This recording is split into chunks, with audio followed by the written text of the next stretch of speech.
El Shabbat es uno de los conceptos más importantes de la Biblia, y es también uno de los más complejos teológicamente. Para obtener una comprensión más completa de su significado y propósito, realmente se necesita llevar a cabo un estudio exhaustivo de toda la Biblia, especialmente en relación con los llamados pactos que Dios ha hecho con el hombre. Lo que voy a explicar en este estudio se llevará algo de tiempo, pero le animo a quedarse conmigo. La razón por la cual hay tanta confusión entre los cristianos acerca del Shabbat es únicamente porque muchos cristianos, especialmente los nuevos, nunca han oído lo que estoy a punto de compartir con ustedes. Antes de entrar en este estudio, creo que sería bueno responder a algunas de las ideas y conceptos acerca del día de reposo que son fácilmente descartadas, ya que pueden ser impedimentos o obstáculos innecesarios para el siguiente estudio. El Shabbat es el séptimo día de la semana. Siempre ha sido, y ningún maestro de la Biblia estaría en desacuerdo con esto. Sin embargo, a algunas personas se les ha enseñado que la razón por la cual los cristianos se reúnen en domingo, el primer día de la semana, es porque creen que el domingo es el nuevo día de reposo. Es decir, que el día de reposo fue cambiado del séptimo día al primer día. Se les dice que los cristianos creen esto porque en el año 321 después de Cristo, Constantino hizo un edicto declarando que los cristianos de Roma no debían trabajar el domingo. La verdadera razón por la cual los cristianos siempre se han reunido en domingo no tiene nada que ver con Constantino, la Iglesia Católica o, sorprendentemente, incluso el propio Shabbat.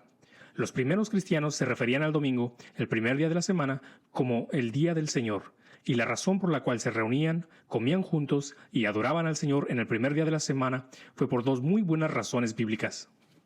La primera es que el domingo fue el día que mencionan Mateo, Marcos y Lucas que se encontró la tumba vacía. Marcos capítulo 16 del 1 al 3. Cuando pasó el día de reposo, María Magdalena, María la madre de Jacobo y Salomé compraron especies aromáticas para que pudieran venir y ungirlo. Y muy de mañana, el primer día de la semana, vinieron al sepulcro, ya salido el sol. Pero decían entre sí, ¿quién nos removerá la piedra de la entrada del sepulcro? Pasajes similares se pueden encontrar en Mateo capítulo 28, versículo 1, y Lucas capítulo 23, versículo 55, capítulo 24 y versículo 2. La otra razón bíblica por la cual los primeros cristianos se reunían en el primer día de la semana fue a causa de las apariciones en el primer día de la semana del Cristo resucitado. Después de que Jesús resucitó de entre los muertos, pasaron 40 días antes de que ascendiera al cielo. Durante ese tiempo, la Escritura registra 7 veces en las que se aparece a sus discípulos. En 5 de esas ocasiones, la Biblia hace particular mención que Él se reunió con ellos en el primer día de la semana, es decir, en domingo. Las otras 2 veces no se menciona ningún día. He aquí un ejemplo. Juan capítulo 20, versículo 19. Y el mismo día, en la tarde, siendo el primer día de la semana, estando cerradas las puertas donde los discípulos estaban reunidos, por miedo a los judíos, vino Jesús y puesto en medio, dijo, paz a vosotros. Hay muchas otras menciones de las apariciones en primer día del Cristo resucitado. Para un estudio de estos pasajes, ver las referencias en pantalla. Durante estas apariciones de primer día de la semana, Jesús permitió que lo adoraran, comió con sus discípulos, Él les encargó, sopló el Espíritu Santo sobre ellos y les enseñaba. Estas son algunas de las razones por las que la iglesia primitiva se reunía para comer, tener culto y aprender de las Escrituras en el primer día de la semana. También es muy claro, como se verá a partir de los primeros escritos de los padres de la iglesia, que la tradición del Día del Señor, el primer día de la semana, se mantuvo por las nuevas iglesias cientos de años antes de Constantino, pero también hay una gran cantidad de evidencia bíblica que demuestra que habían comenzado esta tradición en tiempos bíblicos. Por ejemplo, Hechos capítulo 20, versículo 7. Y el primer día de la semana, reunidos los discípulos para partir el pan, Pablo les enseñaba, habiendo de salir al siguiente día, y alargó el discurso hasta la medianoche. Este pasaje menciona específicamente la predicación de Pablo, así como una comida de hermandad que ocurre en domingo. También, en 1 Corintios capítulo 16, versículos del 1 al 2, dice, Ahora bien, en cuanto a la ofrenda para los santos, hagan ustedes también como instruí a las iglesias de Galacia, que el primer día de la semana cada uno de ustedes aparte y guarde según se haya propuesto, para que cuando yo vaya no se recojan entonces ofrendas. Aquí, Pablo instruye a la iglesia de Corintio, ya que al parecer dio instrucciones a la iglesia de Galacia antes de esto, que juntasen una ofrenda para los que sufren hambre en Jerusalén, y hacerlo en el primer día de la semana. No parece haber otra razón lógica para que él mencionara el día que debían de hacer esto, a menos que ya se estaban reuniendo regularmente en ese día específico. En Apocalipsis capítulo 1, versículo 10 encontramos este pasaje.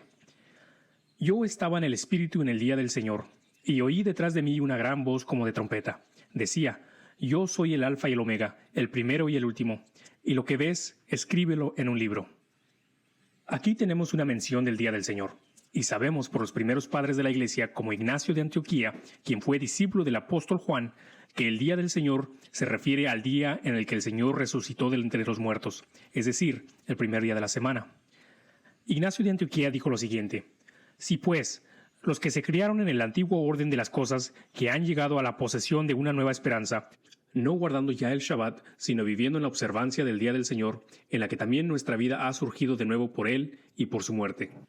Esto lo dijo en el año 117 después de Cristo, tan solo 27 años después de la redacción del libro del Apocalipsis por el apóstol Juan. Otro padre de la Iglesia, Justino Mártir, que para darle un poco de contexto, murió alrededor del año 165 después de Cristo, aproximadamente 150 años antes del edicto de Constantino. Dijo lo siguiente después de dar una descripción muy detallada de sus servicios de la Iglesia, que se parecen mucho a las que tenemos hoy en día. Dijo: pero el domingo es el día en el que todos tenemos nuestra asamblea común, porque es el primer día en el que Dios, después de haber forjado un cambio en las tinieblas y la materia, hizo el mundo, y Jesucristo nuestro Salvador, en el mismo día resucitó de entre los muertos. Se pueden encontrar afirmaciones similares de los primeros cristianos en los siglos antes de Constantino. El hecho es que la razón por la cual los cristianos se reúnen en domingo no tiene nada que ver con Constantino o el Shabbat, y tiene una base bíblica e histórica sólida. Una última idea fácilmente refutada que me gustaría abordar antes de entrar en este estudio es la idea de que la reunión del domingo es pagana porque el nombre de domingo en inglés, Sunday, se deriva de la idea del día del sol. A esta persona le pediría considerar que las raíces de los nombres para los días de la semana en inglés no tienen influencia alguna sobre este tema. Por ejemplo, el nombre de sábado en inglés, Saturday, se deriva del dios romano Saturno, y es tan pagano por este estándar como lo es el domingo. Lunes o Monday es el nombre del dios de la luna. El martes es el dios del cielo, Tiw. De hecho, todos los nombres de los días en inglés tienen origen pagano, así que podemos ver que este argumento es uno que no se sostiene.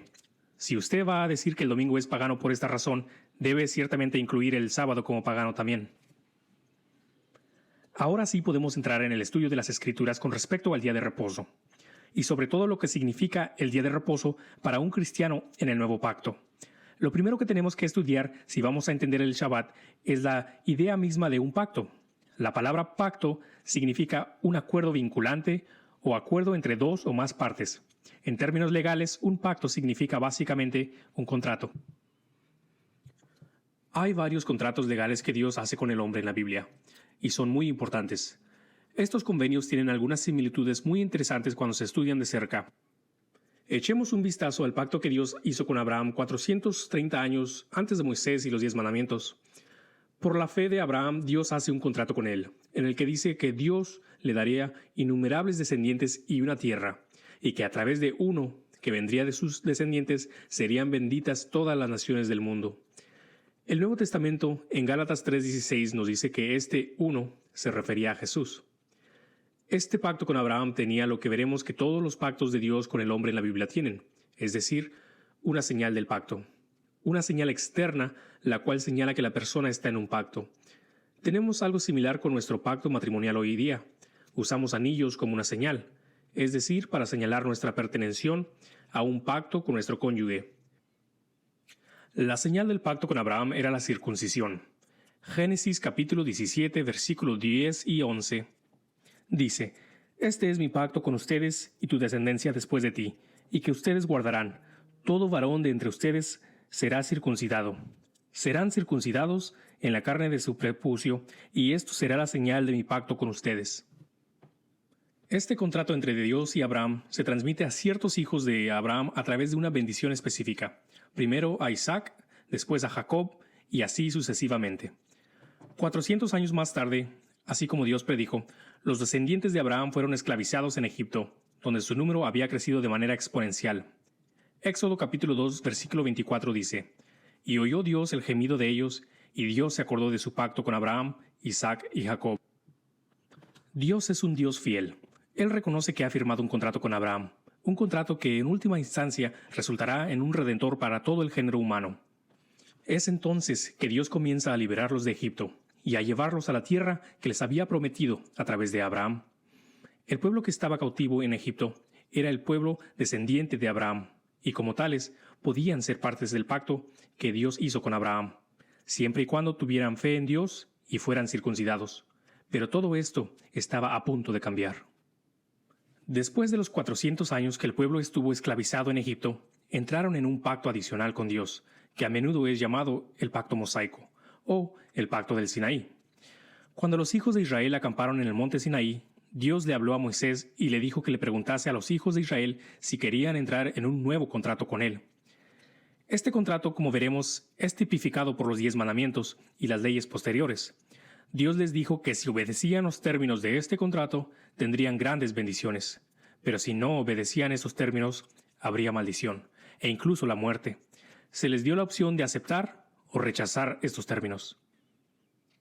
En Éxodo capítulo 24, después que los 10 mandamientos, todas las leyes y castigos por romper esas mismas leyes habían sido completamente explicados, se nos dice que los israelitas estuvieron de acuerdo por unanimidad con los términos de ese contrato y entraron en este pacto con Dios. Éxodo capítulo 24, versículos 3 y 8. Y Moisés vino y contó al pueblo todas las palabras del Señor y todos los juicios, y todo el pueblo respondió a una voz y dijo: todas las cosas que el Señor ha dicho, haremos. Y Moisés tomó la sangre, roció sobre el pueblo y dijo: esta es la sangre del pacto que el Señor ha hecho con nosotros, conforme a todas estas palabras. Una observancia interesante aquí es que Cristo posteriormente citaría esta frase en Éxodo: esta es la sangre del pacto, al ratificar el nuevo pacto en la última cena, que veremos más adelante. Al igual que el pacto con Abraham, el pacto mosaico también tenía una señal: la observancia del día de reposo. Éxodo capítulo 31, versículos 12 y 13. Y el Señor habló a Moisés diciendo: habla también a los hijos de Israel diciendo: ciertamente mi día de reposo guardaréis, porque es señal entre mí y vosotros por vuestras generaciones, para que sepáis que yo soy el Señor que os santificó.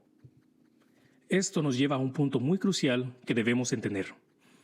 Los 10 mandamientos son, netamente, las palabras del pacto mosaico, esencialmente las páginas del contrato que firmaron los israelitas. Los 10 mandamientos son referidos por la Escritura como la encarnación de todo el antiguo pacto, como veremos. Sí, hubo muchas otras leyes dadas en ese momento, pero esas leyes esencialmente fueron expandiendo e interpretando las leyes dadas en las tablas. Así, por ejemplo, los 10 mandamientos dicen: no robarás, pero más leyes fueron dadas entre Éxodo 20 y 23, antes de la ratificación del pacto en Éxodo capítulo 24, ampliando e interpretando cosas como no robarás. Por ejemplo, esas otras leyes explican lo que se debe hacer si un ladrón es sorprendido en el robo, pero que aún no se ha robado nada. Éxodo capítulo 22, versículos del 2 al 4. O si un hombre da su dinero o artículos a un vecino a guardar y son robados de la casa del hombre. Éxodo capítulo 22, versículo 7. ¿O qué clase de castigo debe haber por buey u oveja robadas? Éxodo capítulo 22, versículo 1. Todos estos caben bajo el mandamiento principal: no robarás. Estos solo están aplicando e interpretando una ley. Lo mismo ocurre con el mandamiento del día de reposo, el cuarto mandamiento. En ese mandamiento a la gente se le dice que no trabaje, pero las otras leyes dadas interpretan y aplican esta ley general. Así, por ejemplo, otras leyes les dijeron que no podían cocinar en Shabbat o encender fuego o salir de su lugar. Las otras leyes les dijeron que el Shabbat debe mantenerse desde la tarde hasta la noche. Las otras leyes les indicaba qué hacer si alguien profanaba el día de reposo, es decir, serían muertos, o si hicieran algún trabajo en él, serían cortados de entre su pueblo. Por esta razón, la Escritura se refiere a los 10 mandamientos como las palabras del pacto, es decir, los 10 mandamientos eran la encarnación de todo el pacto mosaico.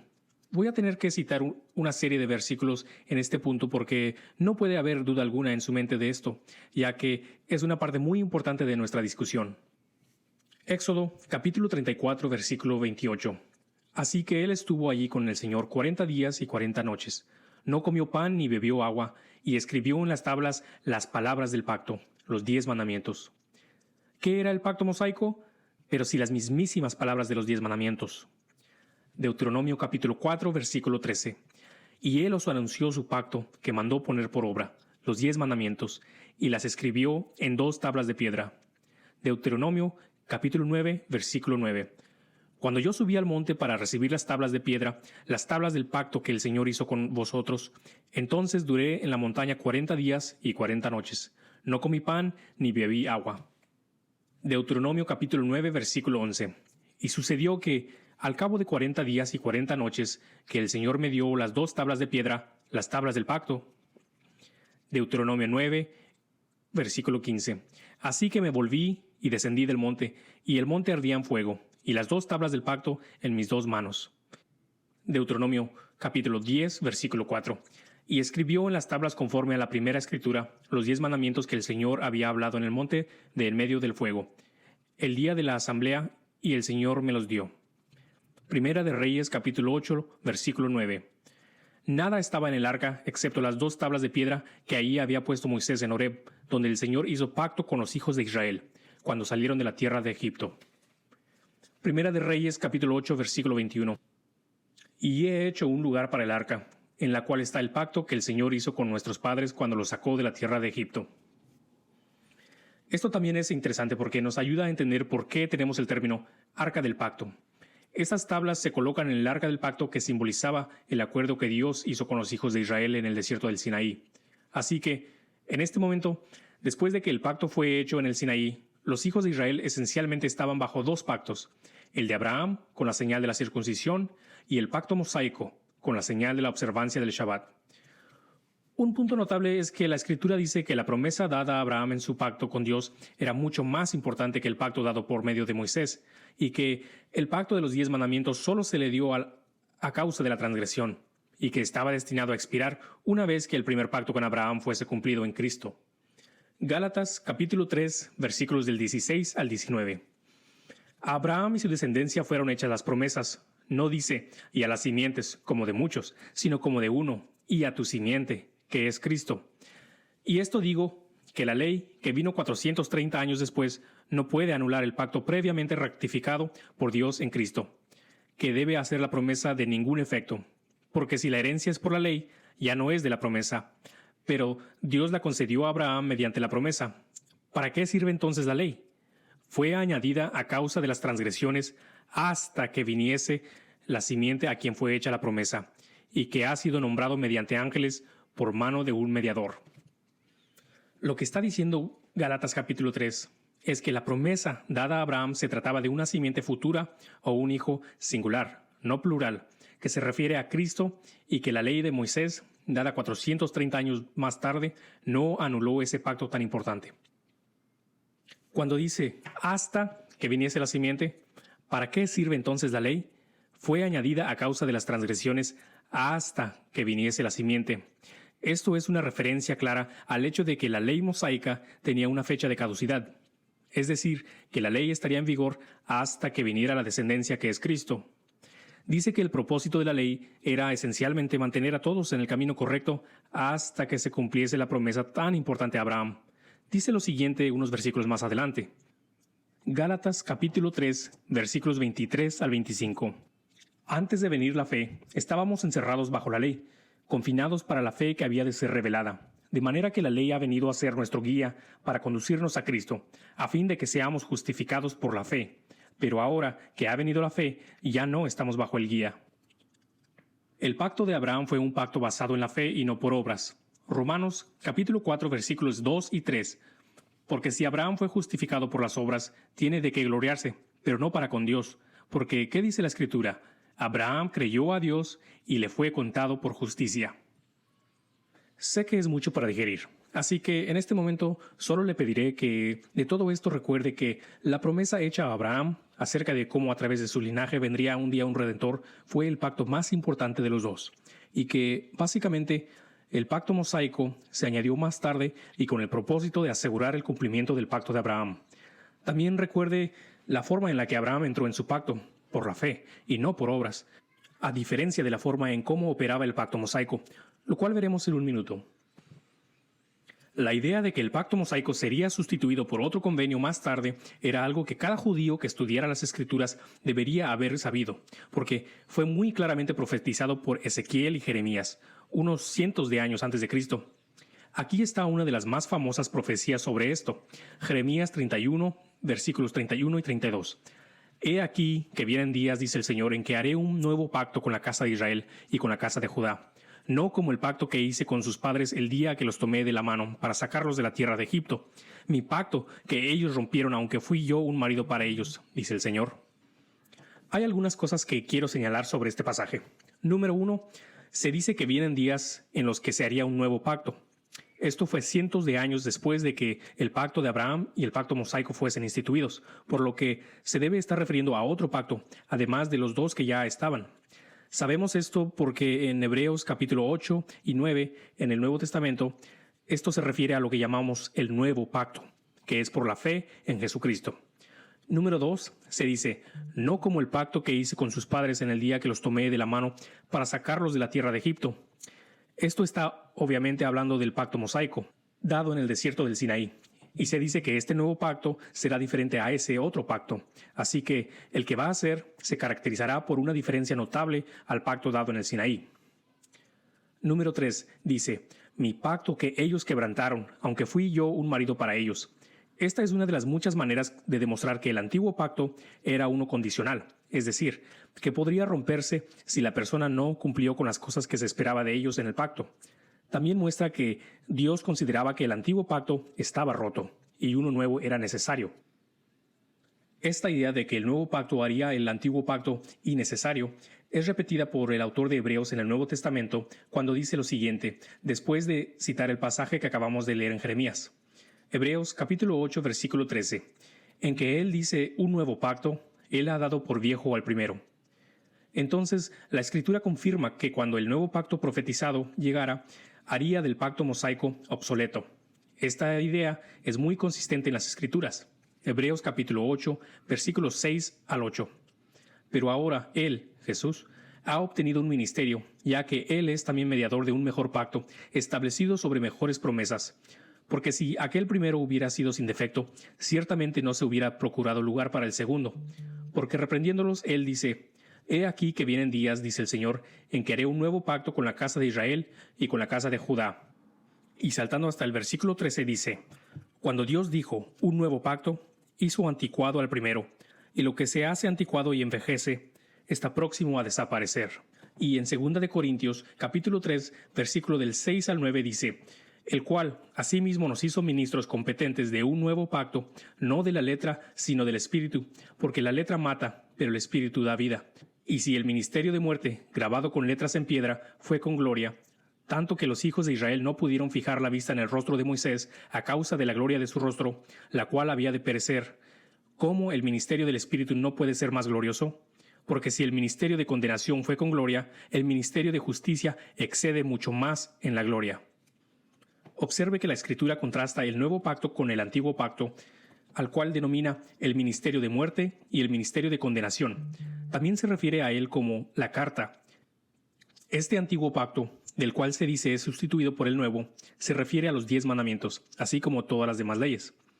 Vemos que en el versículo 7 dice que este pacto fue grabado en piedra, una obvia referencia a los 10 mandamientos, y muestra además que las mismas palabras del pacto eran los 10 mandamientos. Un punto similar se hace en el libro de Romanos, donde también explica por qué usa términos como el ministerio de muerte para referirse a los 10 mandamientos.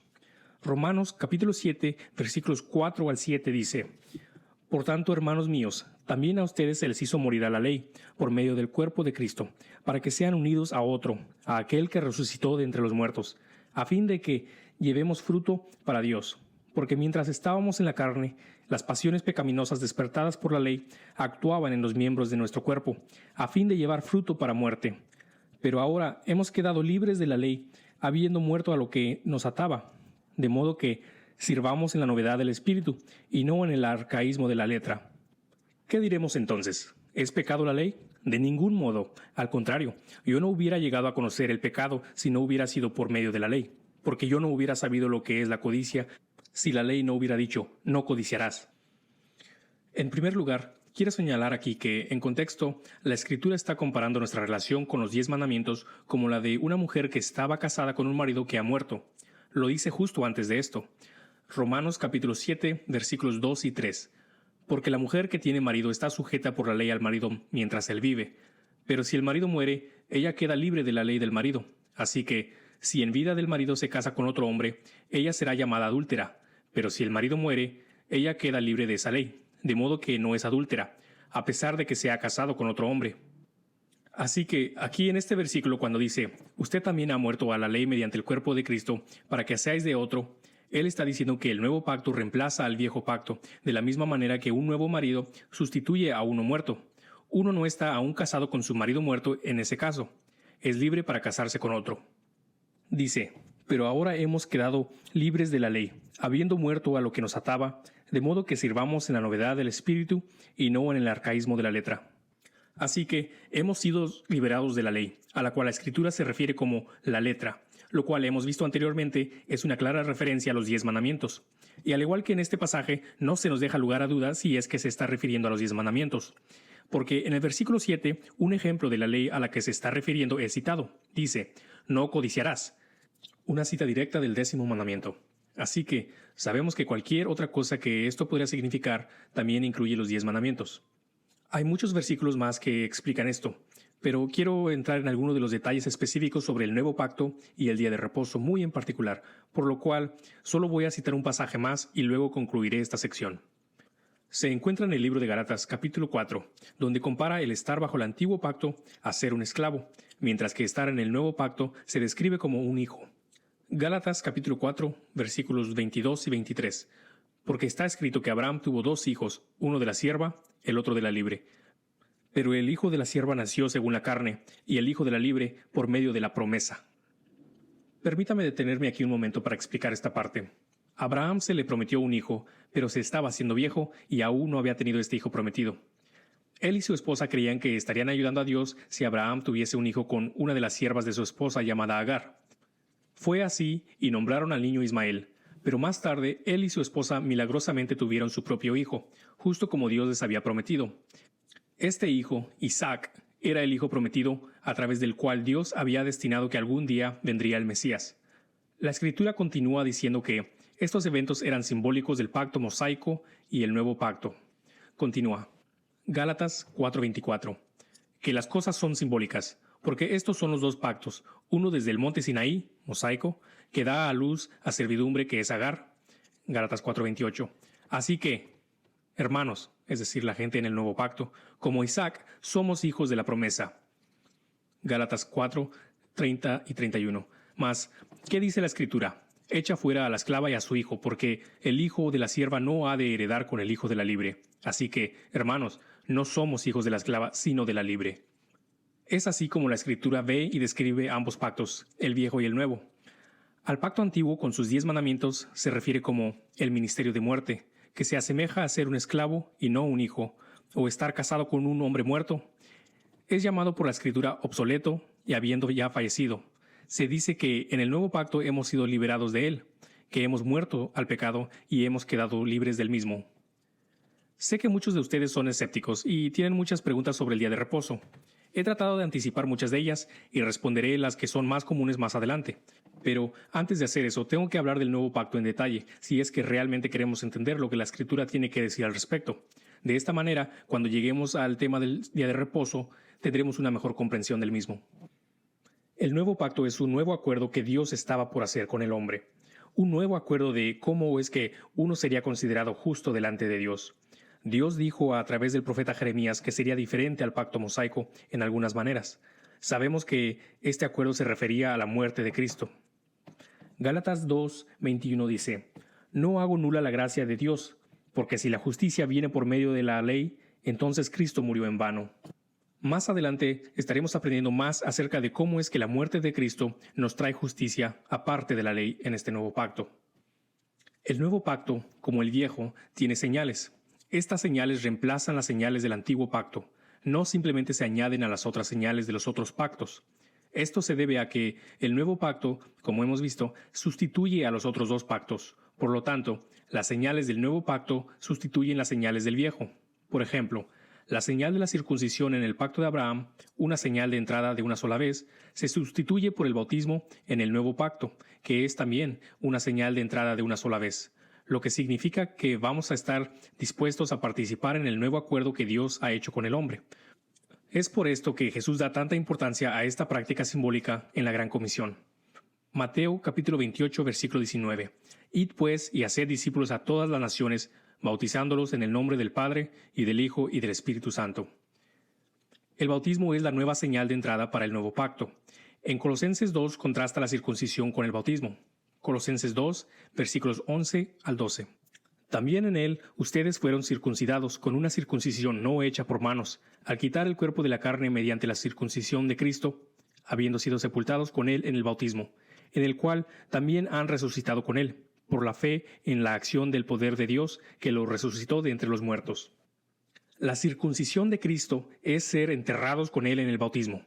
Nótese también la frase de el despojamiento del cuerpo de los pecados de la carne, que aquí se utiliza en un sentido espiritual, pero tiene connotaciones de la circuncisión de la carne, donde es suprimido del cuerpo. El apóstol Pedro también hace una declaración similar cuando está contrastando la circuncisión a la nueva señal de entrada, el bautismo. Primera de Pedro, capítulo 3, versículo 21. Y correspondiendo a esto, el bautismo ahora los salva a ustedes, no quitando la suciedad de la carne, sino como una petición a Dios de una buena conciencia, mediante la resurrección de Cristo Jesús. Aquí se nos dice que ahora tenemos un nuevo antitipo en contraste con la circuncisión, el bautismo. Para evitar la confusión acerca de este versículo, es necesario explicar que, al igual que la circuncisión, la vieja señal de entrada, el bautismo, la nueva, no es necesario para la salvación. Pero, como dice Pedro, es la respuesta de una buena conciencia hacia Dios. Esto se ve claramente en muchos lugares, pero uno muy claro es en Romanos capítulo 4, donde Pablo hace el argumento que Abraham fue considerado justo por la fe primero y después fue circuncidado. Romanos capítulo 4, versículos del 9 al 12. ¿Es pues esta bendición solo para los circuncisos o también para los incircuncisos? Porque decimos, a Abraham la fe le fue contada por justicia. Entonces, ¿cómo le fue contada? ¿Siendo circunciso o incircunciso? No siendo circunciso, sino siendo incircunciso. A Abraham recibió la señal de la circuncisión como sello de la justicia de la fe que tenía mientras aún era incircunciso, para que fuera padre de todos los que creen sin ser circuncidados, a fin de que la justicia también se les tome en cuenta a ellos. También Abraham es padre de la circuncisión para aquellos que no solamente son de la circuncisión, sino que también siguen en los pasos de la fe que tenía nuestro padre Abraham cuando era incircunciso. Para mostrarle cómo es que esto se aplica al bautismo en el Nuevo Pacto, tengo que explicar la diferencia entre un sello y una señal, según la Biblia. El sello es una cuestión espiritual. El versículo 11 nos dice que Abraham lo recibió antes de ser circuncidado. Esta era la justicia que obtenía al creer en Dios. La señal, o el acto simbólico de la circuncisión, era algo que él hizo como una señal externa para demostrar que él había recibido el sello.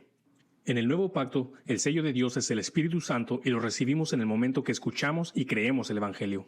Efesios capítulo 1, versículos 13 y 14. En él también ustedes, después de escuchar el mensaje de la verdad, el Evangelio de su salvación, y habiendo creído, fueron sellados en él con el Espíritu Santo de la promesa, que nos es dado como garantía de nuestra herencia con miras a la redención de la posesión adquirida de Dios para alabanza de su gloria. Ahora, de vuelta a la explicación de cómo el bautismo, la señal del nuevo pacto, corresponde a la circuncisión, ya que también es un acto simbólico realizado solo después de que el sello de Dios, el Espíritu Santo en este caso, se es recibido. Considere cuando Pedro estaba predicando a la casa gentil de Cornelio. Él se sorprende al ver que Dios ha permitido a los gentiles ser parte del nuevo pacto con él. Se da cuenta de que han sido salvos cuando ve que se les ha dado el Espíritu Santo a través de la creencia en el mensaje del Evangelio que él les predicó. Lo interesante de este pasaje es que él dice que, ya que obviamente habían sido salvos, también podría ahora bautizarlos. Hechos capítulo 10, versículos 44 al 47. Mientras Pedro aún hablaba estas palabras, el Espíritu Santo cayó sobre todos los que escuchaban el mensaje. Todos los creyentes que eran de la circuncisión, que habían venido con Pedro, se quedaron asombrados porque el don del Espíritu Santo había sido derramado también sobre los gentiles, pues los oían hablar en lenguas y exaltar a Dios. Entonces Pedro dijo, ¿puede acaso alguien negar el agua para que sean bautizados, estos que han recibido el Espíritu Santo al igual que nosotros? Así que, como acabamos de ver, los gentiles habían sido ya salvos antes de que fueran bautizados, puesto que ya habían recibido el Espíritu Santo, el sello de Dios, el cual garantiza la herencia de nuestra redención, como dice Efesios. Algunos versículos más acerca de este sello y garantía son los siguientes. 2 Corintios, capítulo 1, versículo 21 y 22. Ahora bien, El que nos confirma con ustedes en Cristo y el que nos ungió es Dios, quien también nos selló y nos dio el Espíritu Santo en nuestro corazón como garantía. Y 2 Corintios capítulo 5 versículo 6. Y el que nos preparó para esto mismo es Dios, quien nos dio el Espíritu como garantía. Así que los gentiles que fueron sellados con el Espíritu Santo en este pasaje se habrían ido al cielo de haber muerto antes de recibir el bautismo. De la misma manera, el ladrón en la cruz, quien no fue capaz de realizar la señal del bautismo, a él le dijo el Señor que estaría en el cielo. Así que, en resumen de este punto, la circuncisión era la señal externa del antiguo pacto, pero el sello fue obtenido por Abraham y todos los verdaderos judíos por la fe. El bautismo es la señal externa del nuevo pacto, pero el sello de Dios es el Espíritu Santo, que solo viene por la fe en la creencia del Evangelio. También hay una señal en el nuevo pacto que corresponde con el día de reposo del pacto mosaico. El Shabbat era una señal recordatoria, una señal externa a realizar con el fin de recordar algo. En el caso del día de reposo, fue para recordar que Dios descansó el séptimo día de la creación. Dios les dijo a los hijos de Israel que recordaran el día de reposo, porque fue entonces que Él descansó.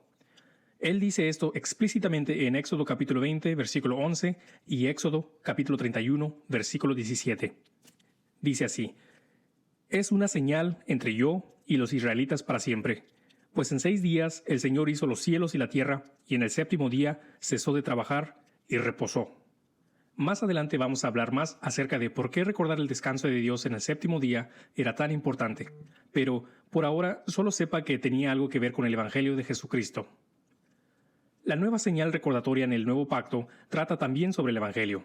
Jesús le dijo a sus discípulos que hicieran lo que nosotros llamamos la Cena del Señor en memoria de Él. 1 Corintios capítulo 11 versículo 24. Y después de dar gracias, lo partió y dijo: «Esto es mi cuerpo que es para ustedes. Hagan esto en memoria de mí». De la misma manera, tomó también la copa después de haber cenado, diciendo: «Esta copa es el nuevo pacto en mi sangre. Hagan esto cuantas veces la beban en memoria de mí. Porque todas las veces que coman este pan y beban esta copa, proclaman la muerte del Señor hasta que Él venga». Esta es una proclamación de la muerte del Señor. En otras palabras, estaríamos predicando el Evangelio a nosotros mismos cada vez que hiciéramos esto. Jesús quería que recordáramos continuamente el Evangelio, es decir, que su cuerpo fue partido por nosotros.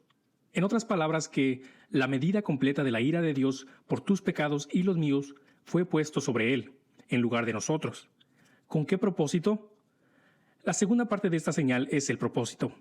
La sangre del nuevo pacto, es decir, el nuevo acuerdo que Dios ha hecho con el hombre, su sangre es lo que ha creado un medio para que nuestros pecados sean castigados en Cristo, para que usted pueda ser visto como impecable. Esta nueva impecabilidad la recibimos por la fe en Jesús. Probablemente el aspecto más importante del nuevo pacto fue que Dios estaba planeando poner su espíritu dentro de nuestros corazones, y que este espíritu, de alguna manera, haría lo que la ley hizo en el antiguo pacto. Veamos de nuevo algunas de las profecías del nuevo pacto en el Antiguo Testamento para comprender esto mejor. Jeremías, capítulo 31, versículos 32 y 33. «No como el pacto que hice con sus padres el día que los tomé de la mano para sacarlos de la tierra de Egipto, mi pacto que ellos rompieron, aunque fui un esposo para ellos, declara el Señor. Porque este es el pacto que haré con la casa de Israel después de aquellos días, declara el Señor. Pondré mi ley dentro de ellos y sobre sus corazones la escribiré. Entonces yo seré su Dios y ellos serán mi pueblo». Aquí Dios está contrastando el nuevo pacto con la ley de Moisés. Él dice que el nuevo pacto no será como los 10 mandamientos que Él escribió en piedra. En el nuevo, Él va a escribir la ley en sus corazones. Esto se refiere al Espíritu Santo. Esta conexión es demasiado importante para nuestro estudio del día de reposo como para no detenerse en ella un minuto. Tenemos que echar un vistazo a algunos versículos que contrastan la ley del antiguo pacto con el Espíritu Santo. Romanos capítulo 8, versículo 4.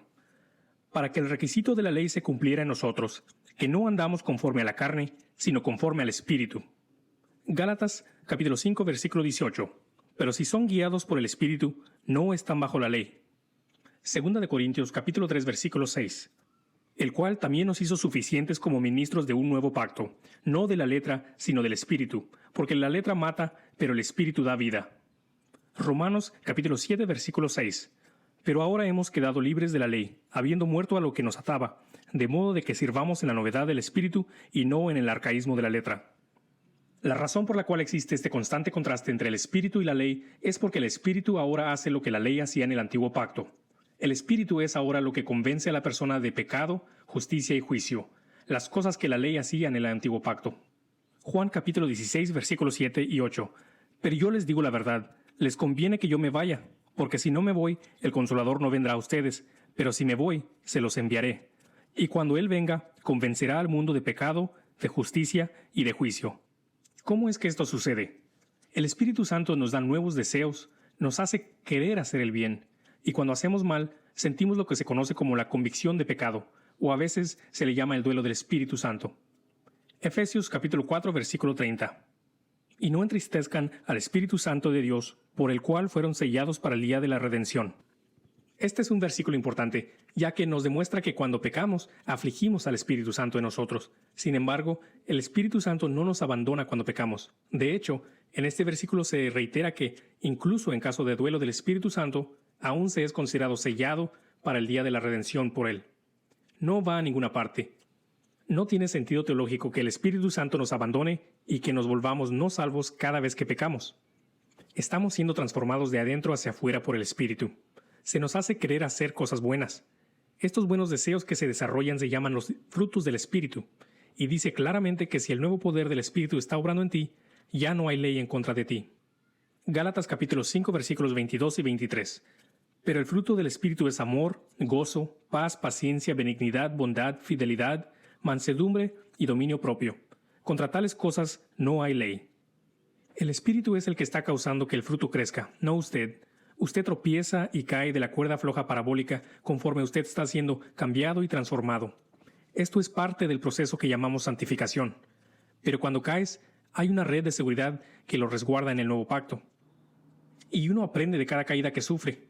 Lo bueno es que el Espíritu en ti también te otorga las ganas de levantarte y volver a la cuerda floja, e intentarlo de nuevo, y tratar de llegar más lejos que la última vez. La voluntad de Dios es que su pueblo sea impulsado por el amor de Él a través del Espíritu en el nuevo pacto, y no solo por temor al juicio de la ley. La última cena es una cuestión muy importante para entender completamente nuestro estudio, ya que es en esta ocasión que el Señor instituye el nuevo pacto, aunque no estaría plenamente instaurado hasta después de su muerte. Si no está muy familiarizado con la institución del antiguo pacto por Dios a través de Moisés en el monte Sinaí, es muy posible que se pierda de todas las implicaciones de lo que Jesús estaba haciendo en la última cena. Hemos mencionado antes que Jesús estaba esencialmente citando de Éxodo capítulo 24 cuando dijo las palabras «Esta es la sangre del pacto», en referencia a la copa de vino en la última cena. Si vuelve a leer ese capítulo, encontrará algunos paralelos interesantes entre la institución del antiguo pacto y la institución del nuevo. Por ejemplo, en Éxodo capítulo 24, Moisés declara al pueblo la ley que Dios le estaba entregando. Las personas se comprometen a seguir las nuevas leyes y estar en ese pacto. Después son rociados con la sangre de la alianza. Esto es cuando Moisés dice, «Esta es la sangre del pacto». Entonces, Dios le dijo a Moisés que tomara un selecto grupo de 73 seguidores hasta la montaña y tuvieron una comida con Dios. Literalmente comieron y bebieron con Dios. Esto lo puede ver en Éxodo capítulo 24, versículo 11. En la última cena, Jesús hizo prácticamente lo mismo. Es decir, estableció un pacto e incluso dio mandamientos nuevos para seguir en su nuevo pacto. Juan capítulo 13, versículo 34 y 35 dice, «Un mandamiento nuevo les doy, que se amen los unos a los otros, que como yo los he amado, así también se amen los unos a los otros. En esto conocerán todos que son mis discípulos, si se tienen amor los unos a los otros». Asimismo, durante esta última cena da otro mandamiento, que es creer en Él. Juan capítulo 14, versículo 11. «Créanme que yo estoy en el Padre y el Padre en mí, y si no, crean por las obras mismas». Estas dos cosas Él nos mandó hacer solo unos versículos antes de que Él dijera, «Si me amáis, guardaréis mis mandamientos». Fue claramente entendido por los escritores del Nuevo Testamento como Juan, Pablo y Santiago que estos mandamientos son los mandamientos del nuevo pacto. Se referían a ellos como la ley de Cristo o la ley real. Creer en Él y amar a tu hermano son los únicos mandamientos a los que Jesús se refiere como suyos. Juan nos hace saber que vamos por el camino correcto en cuanto a esto. En 1 de Juan reitera que los mandamientos de Jesús eran creer en Él y amar a tu hermano. 1 de Juan capítulo 3, versículos 22 al 24. Y este es su mandamiento, que creamos en el nombre de su Hijo Jesucristo y que nos amemos unos a otros como Él nos ha mandado. El que guarda sus mandamientos permanece en Él y Dios en Él. Y en esto sabemos que Él permanece en nosotros, por el Espíritu que nos ha dado. Observe primero una cosa, que Juan nos indica específicamente los mandamientos que debemos guardar. Esto es creer en Él y amarnos los unos a los otros. Este versículo es también un buen ejemplo de cómo el término mandamientos o mandamiento, plural y singular, son intercambiables. Observe también que él dice que así es como se sabría si somos cristianos. Esto corresponde a la primera mención del mandamiento nuevo del Señor, cuando dijo que esta sería la manera de cómo el mundo sabría que somos sus seguidores. Este mandamiento de amor fraternal de Jesús, que es el mandamiento del nuevo pacto, es repetido directamente muchas veces en la Escritura. Por ejemplo, en 1 de Juan 4, versículo 21, se nos dice: «Y este mandamiento tenemos de él, que el que ama a Dios, ame también a su hermano». En los siguientes versículos, una vez más Jesús nos explica explícitamente lo que su mandamiento es. Este versículo es interesante porque Jesús contrasta su mandamiento de amar a sus hermanos con los mandamientos de su Padre a los de él. Este es un versículo muy difícil de evadir para la gente que quiere leer en el texto que los mandamientos de Jesús eran los 10 mandamientos en lugar de lo que Él nos dice explícitamente lo que es. Juan capítulo 15 versículos 10 al 12. Si guardan mis mandamientos, permanecerán en mi amor, así como yo he guardado los mandamientos de mi Padre y permanezco en su amor. Estas cosas les he hablado para que mi gozo esté en ustedes y su gozo sea perfecto. Este es mi mandamiento, que se amen los unos a los otros, así como yo los he amado. Cada vez que vea un mandato a guardar los mandamientos de Jesús en la Escritura, siga leyendo. Casi siempre se le dirá explícitamente lo que su mandamiento es, así como el verso anterior. Esto es, amarnos los unos a los otros. Está muy claro que la frase su o mis mandamientos son solo utilizados para referirse a lo que los escritores del Nuevo Testamento llaman la ley de Cristo, que es creer en Él y amarnos los unos a los otros. Nunca son utilizados para referirse a los 10 mandamientos, ni una sola vez. Hay mucho más que decir sobre este punto acerca de los mandamientos de Jesús y su relación con el Espíritu, pero sin duda alguna, Jesús no quería que especuláramos qué son sus mandamientos en estos versos a menudo mal utilizados. Para resumir, los nuevos mandamientos del nuevo pacto son la creencia y el amor, y estos son impulsados por el Espíritu Santo y son la nueva forma en que la gente sabrá que son discípulos suyos, no como la antigua manera en que la gente sabría, es decir, por guardar la ley de manera externa. Esto es el mismísimo fundamento del nuevo pacto. Ahora sí, vamos a entrar en todos los detalles específicos del propio día de reposo. Una pregunta que se hace muy poco es, ¿cuál era el propósito del día de reposo según Dios? ¿Por qué insistía en que la gente lo guardara? La razón que se da en los 10 mandamientos fue que el día de reposo era para recordarles que Dios descansó el séptimo día. Éxodo capítulo 20, versículo 8. Acuérdate del día de reposo para santificarlo. Y después, Éxodo capítulo 20, versículo 11. Porque en 6 días hizo el Señor los cielos y la tierra, el mar y todo lo que en ellos hay, y reposó en el séptimo día. Esta razón se presenta varias veces en la Escritura. Por alguna razón, Dios quería que su pueblo recordara que cesó de su obra creadora, y tampoco quería que lo hicieran una sola vez. Él quería que hicieran esto cada semana. Así que, por alguna razón, el cese de su obra fue lo suficientemente importante para él como para mandar al pueblo a continuamente recordar esto. Yo sugeriría que debemos averiguar por qué, esto con el propósito de entender el día de reposo. El séptimo día después de la creación fue el único día que Dios y Adán y Eva pasaron en buenos términos antes de que pecaran y todo cambiara. Hay sugerencias en la Escritura que las condiciones que Dios tenía con el hombre en aquel día, antes de que el pecado entrara, habría continuado indefinidamente si no hubieran pecado. Fue solo en ese día, el séptimo día después de la creación, que Dios y el hombre tuvieron una relación correcta, sin la separación del pecado. En cierto sentido, se suponía que el séptimo día era para ser un recordatorio de la paz que el hombre tuvo con Dios. Ellos tenían que descansar. Como dijo Jesús, el día de reposo fue hecho para el hombre. Se supone que es un recordatorio de aquella libertad del duro trabajo que se tenía antes de la caída, el trabajo duro que ahora formaba parte de su mundo caído. Los siguientes versículos hablan de cómo las condiciones relacionadas con el trabajo cambiaron después de la caída. Génesis capítulo 3, versículos 17 al 19.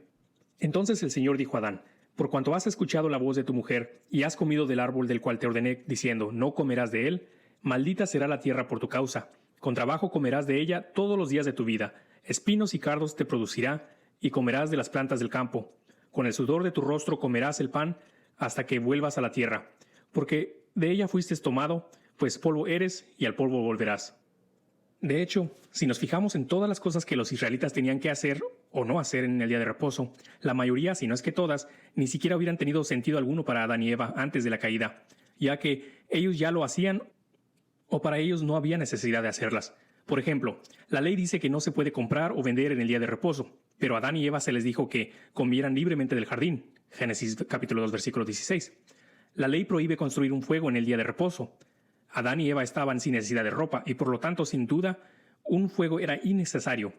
La ley dice, deleítate en el Señor en el día de reposo, pero Adán y Eva, en un mundo no caído, no habrían tenido necesidad que alguien les dijera que se deleitaran con el Señor en algún día determinado.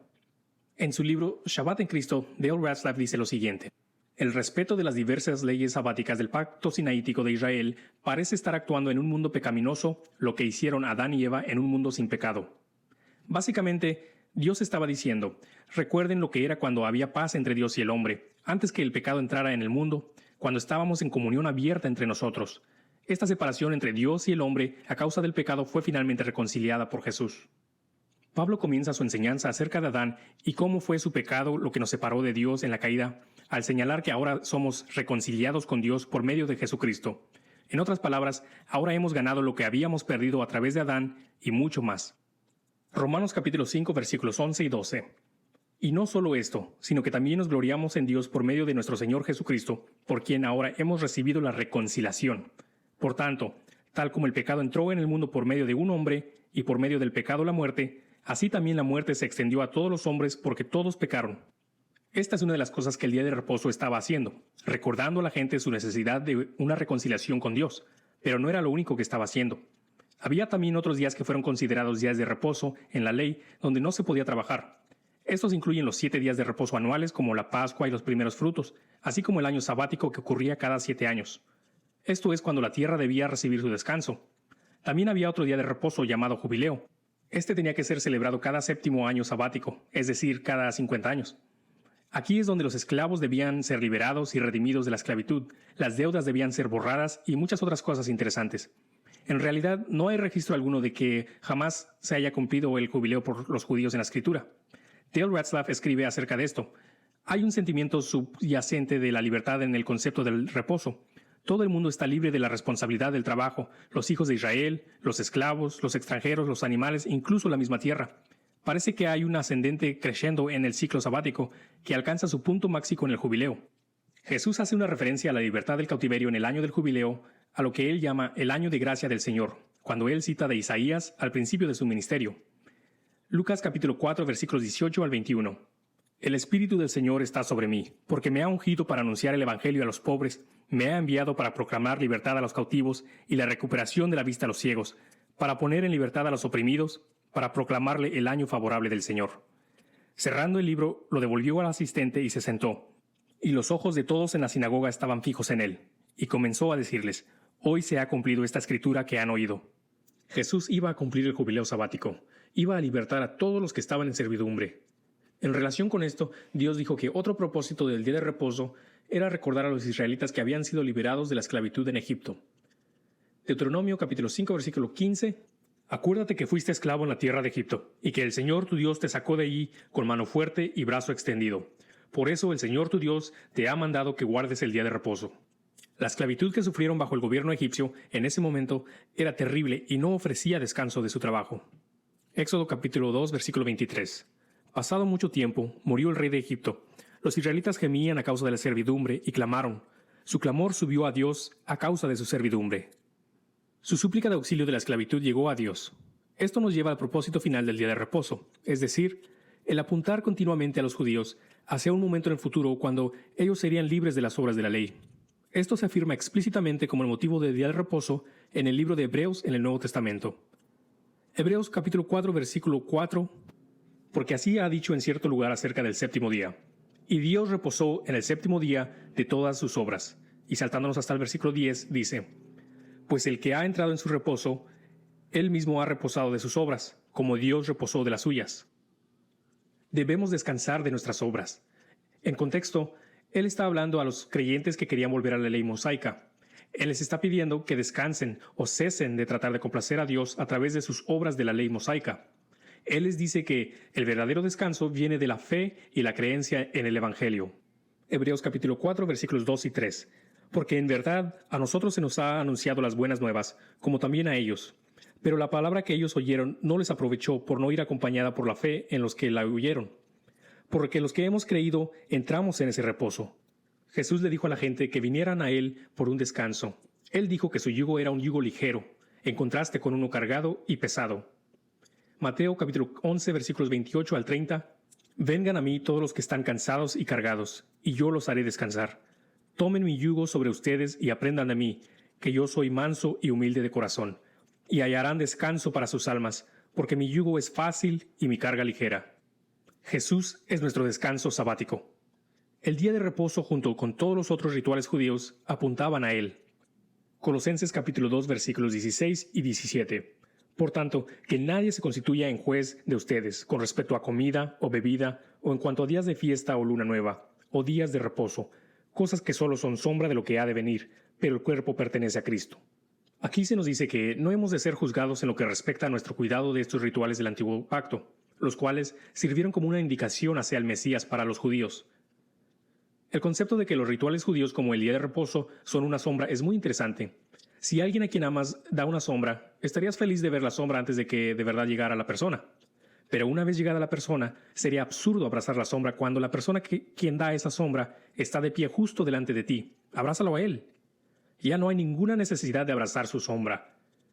Eso es lo que los fariseos hacían en el tiempo de Jesús. Querían seguir abrazando la sombra cuando el Señor del día de reposo estaba de pie frente a ellos. Creo que es bastante obvio hacia dónde voy con este punto.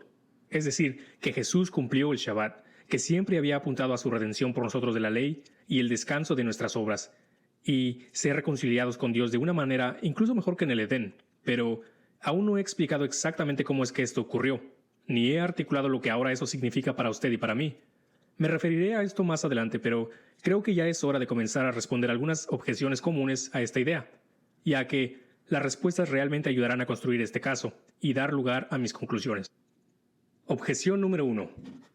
Jesús dijo en Mateo capítulo 5, versículo 18, que ni una jota ni una tilde pasará de la ley hasta que el cielo y la tierra pasen. Y el cielo y la tierra no han pasado aún, por lo que la ley no ha pasado tampoco. Deliberadamente he citado mal Mateo 5:18, pues este versículo es a menudo malinterpretado y mal citado cuando se hace esta objeción. Voy a citar el verso correctamente y en contexto, y luego discutiré por qué se necesita una cita errónea para hacer esta objeción. Desde el 17. No penséis que he venido para abrogar la ley o los profetas. No he venido para abrogar, sino para cumplir. Porque de cierto os digo que hasta que pasen el cielo y la tierra, ni una jota ni una tilde pasarán de ningún modo de la ley, hasta que todo se haya cumplido. Esta cita está tomada del Sermón del Monte, un lugar donde Jesús demostró su autoridad sobre la ley. Dijo muchas veces, la ley dice esto, pero yo os digo esto. Él estaba respondiendo a una objeción que muchas personas estaban empezando a tener a causa de sus enseñanzas. Esa objeción era, ¿has venido a acabar con la ley? Él les responde muy claramente en el versículo 17. Dice que Él no ha venido para abrogar la ley, sino para cumplirla. ¿Qué podríamos deducir de esto, sino que Jesús tenía planeado cumplir la ley? Luego, en el versículo 18 dice de nuevo muy claramente que las jotas y tildes de la ley de hecho pasarán, pero no hasta que todos ellos sean cumplidos. A veces a la gente se le olvida este tan importante «hasta que», es decir, hasta que todo se haya cumplido. Esto no es una enseñanza de que la ley no pasará. Se trata de una enseñanza explícita de que Jesús en verdad tenía toda la intención de que la ley y los profetas fueran cumplidos por él.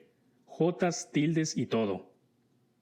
Ya hemos señalado otro tan importante «hasta que» en la escritura que se relata esto. Gálatas capítulo 3 versículo 19. Que para qué sirve la ley fue añadida a causa de las transgresiones hasta que viniese la simiente a quien fue hecha la promesa. La ley y los profetas tenían una fecha de caducidad. La misión de Jesús fue cumplirlas y así finalizar con la justicia de la ley. Romanos capítulo 8 versículos 3 al 4. Porque lo que era imposible para la ley, por cuanto era débil por la carne, Dios, enviando a su Hijo en semejanza de carne de pecado, y a causa del pecado, condenó al pecado en la carne, para que la justicia de la ley se cumpliese en nosotros, que no andamos conforme a la carne, sino conforme al Espíritu.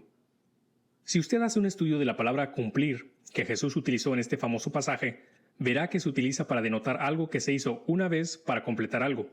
Y también se dará cuenta de que incluso en esta parte muy temprana de su ministerio, el Sermón del Monte, Jesús ya había cumplido varias de las cosas escritas sobre él en la ley y los profetas. Estos son algunos ejemplos, todos antes de Mateo capítulo 5. Mateo capítulo 1 versículos 22 y 23. Así que todo esto sucedió para que se cumpliese lo dicho por el Señor por medio del profeta cuando dijo: He aquí que la Virgen concebirá y dará a luz a un hijo, y llamará su nombre Emmanuel, que traducido es Dios con nosotros. Mateo capítulo 2, versículos 14 y 15. Y él despertando, tomó al niño y a su madre de noche, y se fue a Egipto. Y estuvo allá hasta la muerte de Herodes para que se cumpliese lo que dicho por el Señor por medio del profeta, diciendo: De Egipto llamé a mi hijo. Mateo capítulo 2, versículo 23. Y vino y habitó en la ciudad llamada Nazaret, para que se cumpliese lo que fue dicho por los profetas: habría de ser llamado un nazareno. En aras del tiempo no voy a citar todos los versículos que hablan de Cristo cumpliendo algún aspecto de las Escrituras, pero será suficiente decir que, incluso antes del Sermón del Monte, Jesús estaba totalmente encaminado a cumplir la ley y los profetas. Pero no todas las cosas, ¿dices? Jesús dijo que hasta que todas las cosas se cumplan, la ley y los profetas pasarían. Bueno, en realidad podemos determinar el momento preciso en la historia en la que Jesús consideró que todas las cosas fueran cumplidas. Juan capítulo 19, versículos 28 al 30. Después de esto, sabiendo Jesús que ya todo estaba consumado para que la escritura se cumpliese, dijo: Tengo sed. Una vasija llena de vinagre estaba sentado allí, y llenaron una esponja de vinagre y poniéndola en un hisopo, y se la llevó a la boca. Cuando Jesús hubo tomado el vinagre, dijo: Consumado es. Y habiendo inclinado la cabeza, entregó el espíritu. Consumado es, en griego es un término de contabilidad que significa pagado en su totalidad. Ese fue el grito de victoria de Jesús sobre la muerte y el pecado. Jesús pagó en su totalidad la deuda que nos condenaba, el justo por el injusto. Así que no puede haber ninguna duda de que Jesús consideró todas las cosas completas en su muerte en la cruz. Hay más cosas que suceden en este verso de lo que se ve a simple vista. Se me pone la piel de gallina de solo pensar en todas las implicaciones de esto. En aras del tiempo debo dejar a usted este estudio acerca de por qué beber el vinagre es tan importante, pero le daré una pista inicial diciendo que era la cuarta copa de la cena de la Pascua, el que es llamado la copa de alabanza o restauración, basado en la declaración de Dios: Yo te llevaré a mi pueblo y yo seré vuestro Dios. También le animo a hacer un estudio del hisopo. Se menciona aquí como el palo que se utiliza para mantener la esponja de vinagre. Fue utilizado por primera vez en la primera Pascua para poner la sangre en los postes, pero también se utilizó para inaugurar el antiguo pacto. Aquí se utiliza para inaugurar el nuevo, con el vinagre para ser un símbolo de la sangre del nuevo pacto. Hebreos capítulo 9, versículos 18 al 20. Por tanto, ni siquiera el primer pacto fue instituido sin sangre, porque habiendo anunciado Moisés todos los mandamientos a todas las personas de acuerdo a la ley, tomó la sangre de los becerros y machos cabríos, con agua, lana, escarlata e hisopo, y roció el mismo libro y también a todo el pueblo, diciendo: Esta es la sangre del pacto que Dios os ha mandado. Jesús dijo que la ley de Moisés se refería a él. Escudriñad las Escrituras, porque a vosotros os parece que en ellas tenéis la vida eterna, y ellas son las que dan testimonio de mí. Juan capítulo 5, versículo 46. Porque si creyeseis a Moisés, me creeríais a mí, porque de mí escribió él. Jesús cumplió la ley de Moisés y los profetas. Esto fue uno de los objetivos principales que vino a hacer. La Escritura nos dice que todo fue cumplido en su muerte. Hebreos capítulo 9, versículo 15. Así que, por eso es mediador de un nuevo pacto, para que, interviniendo muerte para la remisión de las transgresiones que había bajo el primer pacto, los llamados reciban la promesa de la herencia eterna. Así que, Jesús dijo que Él vino a cumplir la ley y los profetas, los cuales Él dijo que se trataban y se referían a Él. Y la Escritura nos dice que Él terminó lo que Él empezó. Cumplió su misión. Objeción número 2. Así que, si Jesús cumplió la ley, ¿eso significa que ahora podemos cometer asesinato, robar, cometer adulterio, adorar ídolos y todas las otras cosas que los 10 mandamientos dicen que no hay que hacer? Puede ser que usted haya notado que en este estudio jamás he dicho que 9 de los 10 mandamientos siguen en vigor y que solo el cuarto mandamiento, es decir, el día de reposo, ya no sigue en vigor. Así es como la mayoría de la gente explica que no necesitamos observar el día de reposo en el nuevo pacto. Dicen que los otros 9 mandamientos aún están en vigor, pero que uno de ellos ya no lo es porque es una ley ritual. Creo que esto es mala teología, aunque su corazón e intención estén en el lugar correcto. He dejado muy en claro que la Escritura enseña que ninguno de los 10 mandamientos se encuentra en vigor hoy día. Todos ellos han sido anulados, pues eran las mismísimas palabras del antiguo pacto que se mantenía en el arca del pacto. Y la Escritura se refiere en varias ocasiones a las tablas de piedra como la encarnación del antiguo pacto. Como ya hemos visto en detalle, los 10 mandamientos fueron todos reemplazados por la llamada Ley de Cristo, a la cual Jesús llama su mandamiento en la institución del nuevo pacto en la última cena. y la cual es amar a tu prójimo. La Escritura es explícita en este hecho. Romanos capítulo 13, versículos 8 al 10. No debáis nada a nadie, sino el amaros los unos a los otros, porque el que ama al prójimo ha cumplido la ley. Porque no adulterarás, no matarás, no hurtarás, no dirás falso testimonio, no codiciarás, y cualquier otro mandamiento en esta sentencia se resume. Amarás a tu prójimo como a ti mismo. El amor no hace mal al prójimo, así que el cumplimiento de la ley es el amor. Este pasaje claramente se está refiriendo a los 10 mandamientos. Entonces, ¿qué es lo que la Escritura nos está enseñando? Que está bien cometer adulterio, asesinato, robo, falso testimonio, etcétera, etcétera, etcétera, siempre y cuando amemos a las personas. Creer esto es fundamentalmente no haber entendido el Nuevo Pacto. Toda la moralidad que se destacó en el Antiguo Testamento se repite en el Nuevo Testamento. Todas las cosas que la gente pregunta en esta objeción, como el adulterio o el asesinato, la idolatría y de hecho todos los mandamientos morales, son llamados hechos o deseos de la carne y son mencionados en las diversas listas de pecados que se encuentran en el Nuevo Testamento. Aquí está una de esas listas. Gálatas capítulo 5 versículos 16 al 26. Digo pues, anden por el Espíritu y no cumplirán los deseos de la carne, porque el deseo de la carne es contra el Espíritu, y el del Espíritu es contra la carne, pues estos se oponen el uno al otro, de manera que ustedes no pueden hacer lo que desean. Pero si son guiados por el Espíritu, no están bajo la ley.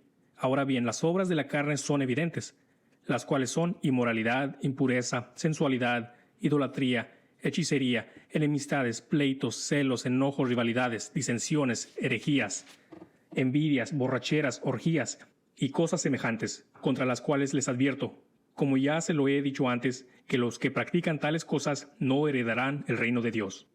Pero el fruto del Espíritu es amor, gozo, paz, paciencia, benignidad, bondad, fidelidad, mansedumbre, dominio propio. Contra tales cosas no hay ley, pues los que son de Cristo Jesús han crucificado la carne con sus pasiones y deseos. Si vivimos por el Espíritu, andemos también por el Espíritu. No nos hagamos vanagloriosos, provocándonos unos a otros, envidiándonos los unos a los otros. Los escritores del Nuevo Testamento siempre lidiaban con esta objeción después de que explicaban la libertad del Evangelio. Y es por esto que muchas veces tuvieron que insistir en listas como estas. Ellos decían, ¿y qué con el adulterio? No, hombre, no estoy diciendo que esté bien. Los pecados son obvios.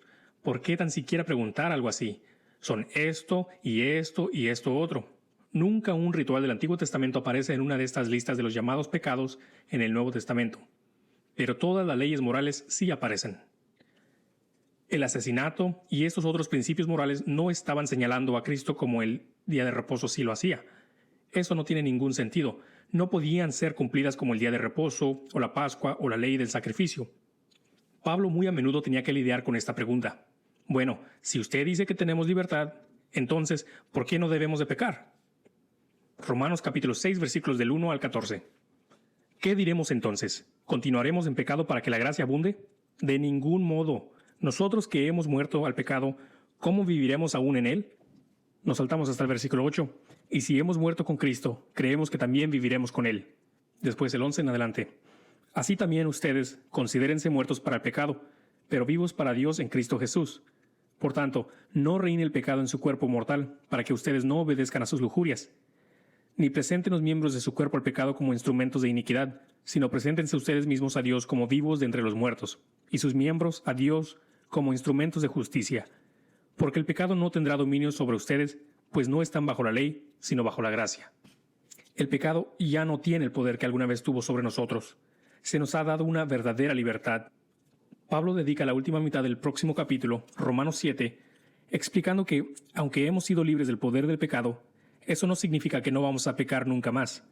Juan hace eco de esto en 1 de Juan, capítulo 1, versículo 8. Si decimos que no tenemos pecado, nos engañamos a nosotros mismos y la verdad no está en nosotros. Si hemos sido salvos, tenemos una red de seguridad debajo de nosotros para salvarnos si pecamos. Ya no hay ninguna condenación para nuestros pecados. Romanos capítulo 8, versículo 1. Ahora pues, ninguna condenación hay para los que están en Cristo Jesús, los que no andan conforme a la carne, sino conforme al Espíritu. Podemos ser confiados con esta libertad por el nuevo corazón que se nos ha dado por el Espíritu. El problema es que, si alguien no es verdaderamente salvo, esa persona realmente no quiere hacer el bien. Y esas son las personas que ven esto como demasiado bueno para ser cierto. Y por desgracia, para ellos lo es. No funciona para ellos. No tienen el ingrediente necesario para confiarle esta libertad. el Espíritu Santo. Se nos dice que nos examinemos a nosotros mismos para ver si el Espíritu Santo está en nosotros. 2 Corintios capítulo 13, versículo 5. Examinaos a vosotros mismos si estáis en la fe. Poneos a prueba. ¿No sabéis vosotros mismos que Jesucristo está en vosotros? A menos que estéis descalificado. Podemos hacerlo mediante la búsqueda de los frutos del Espíritu que aparece en Gálatas 5, 22 y 23. ¿Son evidentes en su vida? 1 Juan 24 dice, y en esto sabemos que Él permanece en nosotros, por el Espíritu que nos ha dado. Así que para responder a esta objeción de manera clara y contundente, no, el asesinato, el adulterio y todas las otras cosas que la Escritura menciona, es obvio que no está bien hacerlo en el Nuevo Pacto. Y todos los principios morales, como el robo y la idolatría, son reiterados en el Nuevo Testamento como pecados. Pero las personas que son verdaderamente salvas no necesitan que se les diga la ley para hacer estas cosas, ya que su corazón será transformado y ellos van a querer hacerlas por amor. Pero si un hijo de Dios peca, ya no hay ninguna condenación para ellos. La diferencia es el Espíritu. Objeción número 3. Se dice en el Antiguo Testamento que el Shabbat debe guardarse para siempre y por vuestras generaciones. También parece ser que es guardado en el milenio. ¿Qué dice usted de esto? Éxodo capítulo 31, versículos 16 y 17. Guardarán pues el día de reposo los hijos de Israel, celebrándolo por sus generaciones, por pacto perpetuo. Señal es para mí entre mí y los hijos de Israel, porque en 6 días hizo el Señor los cielos y la tierra, y en el 7º día cesó y reposó. Antes de empezar a explicar esto, tenemos que añadir algunas cosas a la lista de los rituales que se describe como eternos o para siempre. Las palabras eternidad, para siempre y perpetua son todas usadas en la Biblia con la palabra hebrea olam, y la palabra se utiliza para describir la duración de muchas prácticas en el Antiguo Testamento. La circuncisión, la Pascua judía, fiesta de los tabernáculos, fiesta de panes sin levadura, velas del tabernáculo, panes de la proposición, la ofrenda del grano, el trabajo del tabernáculo, sacerdotes de lavado, los sacrificios de animales y el sacerdocio levítico. A diferencia de otras personas, yo no voy a decir que para siempre no significa para siempre, o que es un término alegórico. Creo que la palabra siempre probablemente significa para siempre, y de paso, la mayor parte de las cosas en esta lista se mencionan como que están ocurriendo en el milenio. Pero más sobre esto en un minuto. ¿Y qué de tener que guardar las fiestas? Claramente se dice que son para siempre. Aquí un ejemplo. Éxodo capítulo 2, versículo 17. Y guardaréis la fiesta de los panes sin levadura, porque en este mismo día saqué vuestras huestas de la tierra de Egipto. Por tanto, guardaréis este mandamiento en vuestras generaciones por costumbre perpetua. También fue dicho que el sacerdocio levítico de Aarón sería para siempre, pero también fue dicho que terminó en el Nuevo Pacto. Hebreos capítulo 7, versículos 11 y 12. Si pues la perfección fuera por el sacerdocio levítico, porque bajo él recibió el pueblo la ley, ¿qué necesidad habría aún de que se levantase otro sacerdote, según el orden de Melquisedec, y que no fuese llamado según el orden de Aarón? Porque cambiado el sacerdocio, necesario es que haya también cambio de ley. Podríamos ir por toda la lista y mostrar que los sacrificios de animales, los rituales y las diversas fiestas, cuales se dice que son para siempre o perpetuas, también se dice explícitamente que no son necesarias en el Nuevo Pacto. Pero creo que usted entiende el punto. El argumento de que el Shabbat se decía era para siempre en el Antiguo Testamento y por lo tanto tenemos que mantenerlo en el Nuevo Pacto es elegir los para siempre que nos gustan y hacer caso omiso de los que no nos gustan. En este punto de la presentación se puede tener una idea de cuántos versículos de la Biblia usted tendría que hacer caso omiso al creer que el mantener la ley mosaica y sus rituales es necesario en el Nuevo Pacto. En otras palabras, la Escritura es clara que la ley de Moisés y todas sus ordenanzas como fiestas se han cumplido en el Nuevo Pacto. Así que, de nuevo, ¿cómo hemos de entender estas para siempre en lo que respecta a estos rituales? ¿Estoy diciendo acaso que esto es una contradicción en las Escrituras? Creo que estos para siempre se refieren en algún sentido al milenio, donde parece que hay una reinstauración de muchas de las prácticas del Antiguo Testamento. Sin embargo, no se habla de ellos en un sentido salvífico, sino en un sentido recordativo y con el propósito de adoración. Por ejemplo, en Ezequiel 42 al 46, que habla claramente del milenio, muestra que durante este tiempo todas las principales ofrendas que se introdujeron en el sistema levítico estarán presentes: el holocausto, la ofrenda de paz, las ofrendas por los pecados y culpas y la libación. Estos mismos capítulos también muestran muchas de las fiestas que se celebrarán. El día de reposo y las nuevas lunas también se celebrarán por toda carne. Isaías capítulo 66, versículo 23. Y acontecerá que de mes en mes y de día de reposo en día de reposo vendrán todos a adorar delante de mí, dice el Señor. El milenio es un tiempo interesante. Permítame mencionar algunas de sus cualidades interesantes. Ezequiel describe cómo es que la ciudad de Jerusalén será de unas 9 veces mayor de su tamaño actual en el milenio. Habrá un templo que es aproximadamente del tamaño de la ciudad actual de Jerusalén. Este templo milenial presenta varios problemas a los judíos de hoy día, ya que por cosas extrañas como que no tiene ningún patio de los gentiles o patio de las mujeres, no tiene velo, ni arca del pacto y muchas otras cosas. También parece haber una diferencia muy interesante en la disposición de la tierra, y los animales ya no comen otros animales. Isaías capítulo 11, versículos del 6 al 8. El lobo morará con el cordero, y el leopardo se echará con el cabrito. El becerro, el leoncillo y el animal doméstico andarán juntos, y un niño los pastoreará. La vaca con los osos pastará, sus crías se echarán juntas, y el león como el buey comerá paja. El niño de pecho jugará contra la cueva de la cobra, y el niño destestado extenderá su mano sobre la guarida de la víbora. También se nos dice que la gente tendrá vidas más largas. Isaías capítulo 65, versículo 20. No habrá más ahí niño que muera de pocos días, ni el viejo que no ha cumplido sus días. Para el niño morirá de 100 años, y el pecador de 100 años de edad será maldito. Menciono todo esto para darle la sensación de que el milenio es un lugar diferente. La tierra es diferente. Las leyes de la naturaleza son diferentes. No es buena doctrina decir que solo porque algo se dice que se hará en el milenio, que deberíamos de estarlo haciendo ahora. Usted no dejaría que su hijo juegue en el foso de una serpiente hoy día. Bueno, eso espero. Ni dejaría que un león entre en un corral de ovejas. De la misma manera, usted no diría que solo porque los sacrificios de animales y fiestas de luna llena parecen estarse guardando en el milenio, deberíamos de estarlo haciendo hoy día. La razón más importante es porque usted tendría que hacer caso omiso de todas las escrituras que hemos visto que dicen explícitamente que en el nuevo pacto no son necesarios estos sacrificios y otras ordenanzas del pacto mosaico. Cualquiera que sea la razón por la que Dios ha decidido tener estas cosas para aquel tiempo, yo no lo sé. Sin embargo, los estudiosos de la Biblia dirían algo como esto, en lo que se refiere a las prácticas levíticas en el milenio. En los días venideros, los sacrificios mirarán hacia atrás al pasado, a la vida y la muerte de Cristo en este mundo, mientras que los sacrificios del sistema levítico esperaban el trabajo de la venida y sacrificio de Jesús. Objeción número 4. En Mateo capítulo 24, Jesús dice que debemos orar para que nuestra huida no sea en día de reposo. ¿Significa esto que Él espera que estemos guardando el día de reposo cuando llegue ese día? Comencemos por citar este pasaje en contexto. Mateo capítulo 24 del 15 al 21. Por tanto, cuando veáis la abominación desoladora del que habló el profeta Daniel, de pie en el lugar santo, el que lee entienda. Entonces, los que estén en Judea huyan a los montes, el que esté en la azotea no descienda para tomar algo de su casa, y el que está en el campo no vuelva a tomar su capa. Ay de las que estén encintas y de las que críen en aquellos días. Orad pues que vuestra vida no sea en invierno ni en día de reposo, porque habrá entonces gran tribulación, cual no la ha habido desde el principio del mundo hasta ahora, ni la habrá. En primer lugar, nos damos cuenta de que esta es una advertencia para huir de Judea cuando vea la abominación de la desolación. Esto se refiere a cuando el anticristo se declare a sí mismo ser mayor que Dios en el lugar santo en Jerusalén.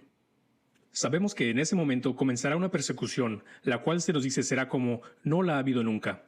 Jesús advierte a las personas que están en Judea que huyan muy rápido, que ni siquiera bajen a sacar nada de su casa. Esto se debe a que la orden del anticristo de matar a la gente tendrá su epicentro en Judea, ya que es de donde va a estar haciendo todo esto. En los tiempos antes de que esto suceda, sabemos que la gente de Judea ha estado ofreciendo el sacrificio diario en el templo. Lo sabemos porque la abominación de la desolación hará cesar el sacrificio y la ofrenda. Daniel capítulo 9, versículo 27. Por lo tanto, el tiempo justo antes de este evento será uno de gran devoción religiosa en Israel. Aunque es probable que esta devoción religiosa no será aceptable a Dios, sino más bien parte de un falso engaño alentado por el anticristo. Incluso hoy día en un Israel bastante secular, muchos trenes, autobuses, taxis y aviones no operan en Shabbat, por lo que es muy difícil viajar en sábado, aunque en la actualidad no sería linchado si se le encuentra quebrantando el día de reposo.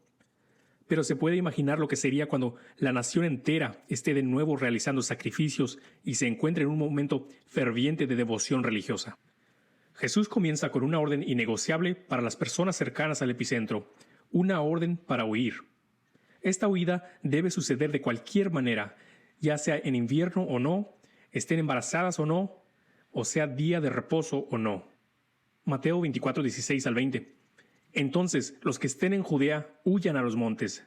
Dice el 19, ay de las que estén encintas y de las que críen en aquellos días. Orad pues que vuestra huida no sea en invierno ni en día de reposo. El embarazo, los bebés lactantes y el invierno son comparados por una razón en esta Judea que guarda el Shabbat, y es que todos ellos retardarían o complicarían su vida.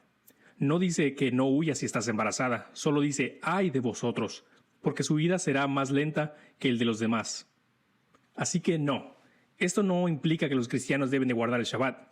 Esta es una orden de huir del anticristo si usted vive en Judea durante la abominación de desolación, y un lamento por los que van a tener más dificultades para hacerlo.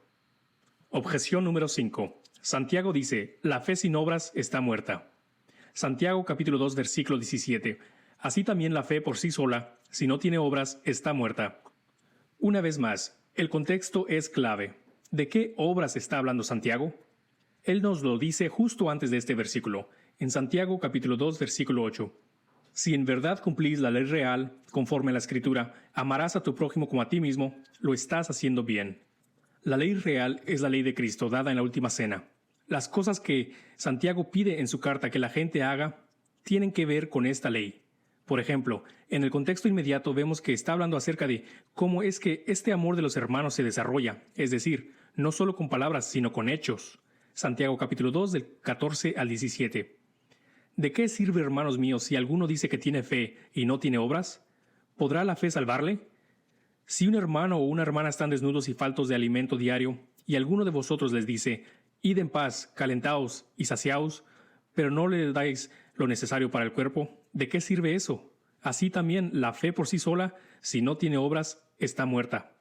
Cualquiera que haya estudiado Santiago sabe que su carga principal es la ley de Cristo, amar a la gente y tratarlos bien. Por ejemplo, dice que la religión pura consiste en visitar al huérfano y a la viuda en sus tribulaciones. Las obras que está tratando de conseguir que hagan son las obras de la nueva ley, la ley de amar a tu hermano como a ti mismo y dar a ti mismo para ellos. Las personas no comprenden que Santiago básicamente está citando directamente de la última cena cuando dice, así también la fe por sí sola, si no tiene obras, está muerta. Pero alguno dirá, tú tienes fe y yo tengo obras. Muéstrame tu fe sin tus obras y yo te mostraré mi fe por mis obras. Se refiere aquí a lo que Jesús dijo acerca de esta nueva ley de amar a su hermano, es decir que esta sería la forma en que la gente vería su fe. Juan capítulo 13 versículo 34. Un mandamiento nuevo os doy, que os améis unos a otros, como yo os he amado, así también os améis los unos a los otros. En esto conocerán todos que sois mis discípulos, si os tenéis amor los unos a los otros. Santiago está diciendo que si la ley del nuevo pacto es amar a tu hermano, lo que Santiago llama la ley real, entonces las obras de esa ley deben de ser cosas como no mostrar parcialidad, el cuidado de los huérfanos y las viudas y tal. Él está diciendo que no debemos simplemente hablar de eso, pero debemos hacerlo. De ninguna manera Santiago implica que esto es lo que tenemos que hacer para ser salvos. Él está diciendo claramente lo mismo que Jesús dijo, que si usted es realmente salvo, si se le ha dado el Espíritu de Dios en su corazón, comenzará a cumplir estos nuevos deseos. Será una evidencia de su salvación, no la causa de ello. Ahora sí, veamos lo que significa la justificación en Cristo. Hay un par de cuestiones muy importantes que debemos asegurarnos que entendemos bien acerca del nuevo pacto antes de terminar. Lo más importante es nuestra justificación en Cristo. Es bueno pensar en la justicia y nuestra rectitud ante Dios. Cuando nos paremos delante de Él, ¿seremos justos ante Él o no?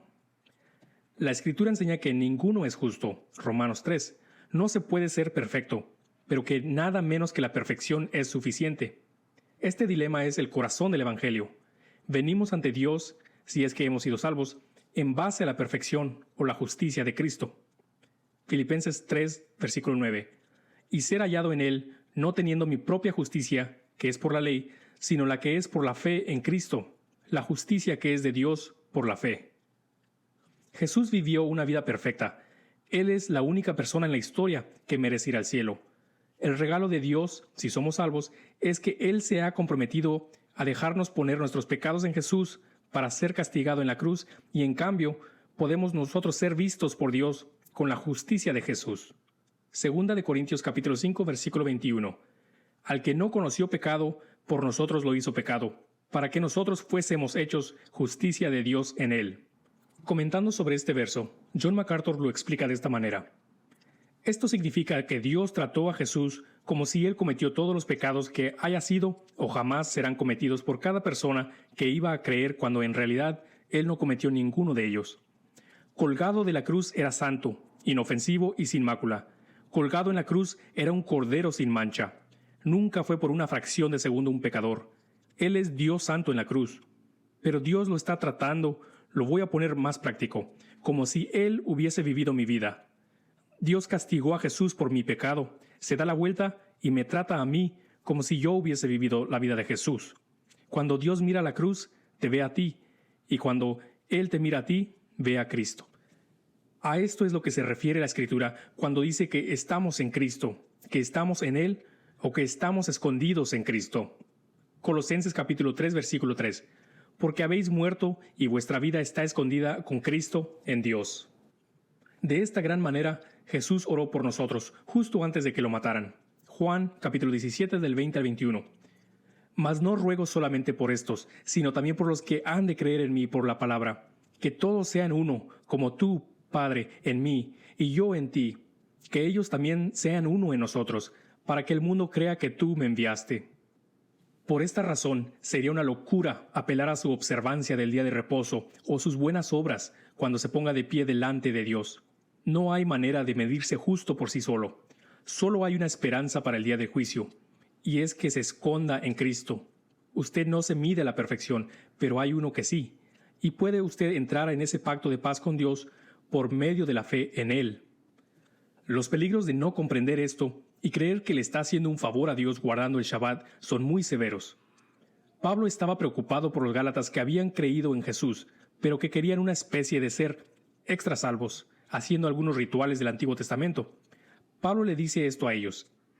Gálatas 4, versículos del 9 al 11. Pero ahora, conociendo a Dios, o más bien siendo conocidos por Dios, ¿cómo es que os volvéis de nuevo a los débiles y pobres rudimentos, a los cuales os queréis volver a esclavizar?